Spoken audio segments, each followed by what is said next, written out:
Ian Harrison, East Rutherford, great night for Chase. Yes. This is the Chase that we all know exists. This is what he's capable of. Maybe this wasn't even his ceiling, but also he needed this championship-wise. So the fight lives on another day, and yeah, box ticked. Yes, today he was definitely in a league of his own in that race. What he did through the whoops and stuff really blew my mind. He was just, he was really just the only guy doing that. Yeah. And not that Cooper or any of those other guys rode poorly, I just think that Chase was just so much better today. But it feels really good to have two guys on the podium. Finish off the day like that is super nice, and we just got to keep fighting each weekend. You never know what's going to happen, but I think right now it looks like the two front runners are going to be Coop and Chase, but we'll see. You just never know. Chase's back is up against the wall, but I feel like he thrives in this position. Just being around him, seeing him midweek, there's a sense of calm here now, which maybe wasn't there earlier in the season, but it shouldn't be here now. He's almost wired differently to the normal person. He's definitely wired differently, because I'm not feeling that calm.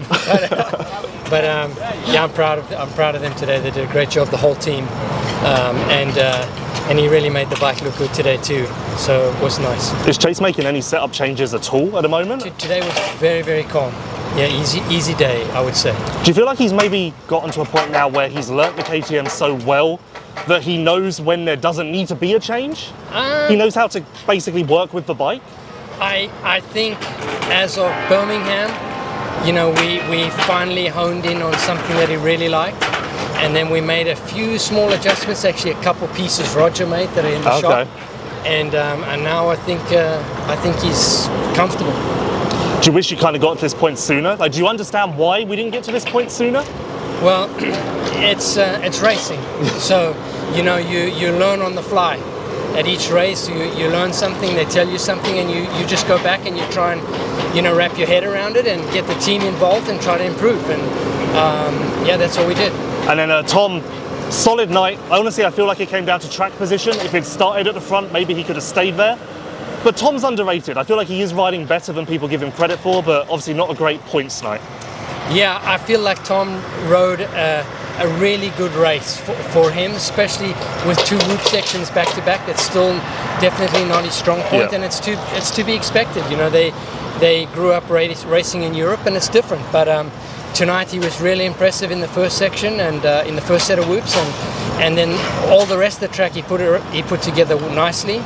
And third's nothing to shake a stick at.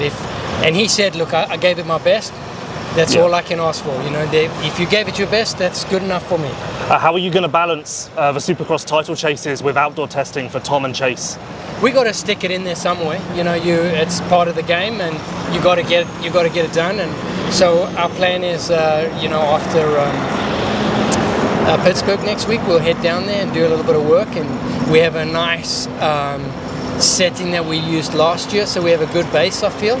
And we're going to try and tweak a few things and add in what we learned through the Supercross and see if it helps us there too. Yeah, I would guess being in your position, obviously you have to test, but Chase was in such a good spot that the main goal is to not go too far outside of that window, that sweet spot that he found last year for outdoors. Yeah, absolutely. It's important to make sure you're not leaving anything on the table, and make sure you got the very best setting you can. And sometimes even in testing, the guys will tell you, hey, bike's great, go to the first race. Hey, it's not so great.